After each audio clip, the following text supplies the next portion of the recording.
Мен көтөрө турган маселем Бишкек шаарында мектептер, бала бакчалар боюнча жумуш топ түзүлгөн.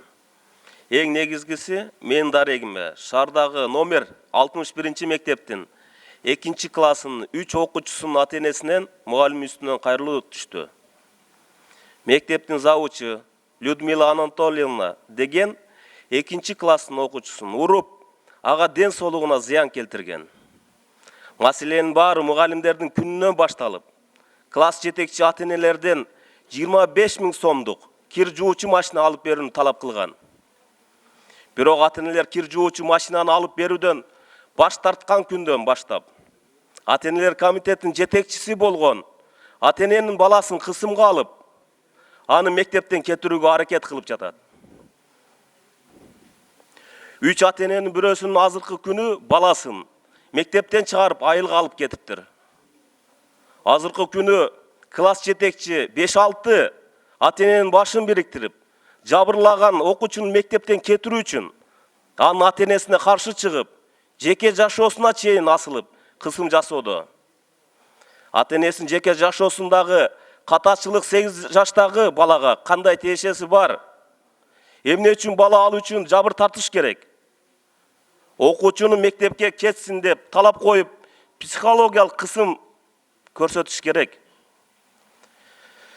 Азыркы күнү мугалимдин үстүнөн ошол кысым кылган ата-энелердин үстүнөн Ички иштер министрлигине арыз жазылган. Жеке өзүмдүн атымдан башкы прокуратуранын атына аталган мектептин финансы маселеси боюнча жана жогорудагы балага кол көтөрүү боюнча кайрылуу жасалды. Азыркы жумушу күчөп турган убакытта мектептеги мыйзамсыз чогулган каражаттар, бере албаган, колунда жок үй бүлөлөр бар. Аларга абалына жараша мамиле кылып, баланын ата-энесине да психологиялык жабыр тартып, түнү менен уктабай жатканын айтып жатат. Азыркы күнү ошол бала мектепке баруудан коркуп, барса мугалим жаман көрөт деп ыйлап жатыптыр. Урматтуу Аширбек Мойдунович, бул маселе өкмөт тарабынан көзөмөлгө алынып, мектептин директорун, завучун, класс жетекчисин төргө жүрүшүнө залакасы тийбеш үчүн тез аранын ичинде иштен четтетүү керек.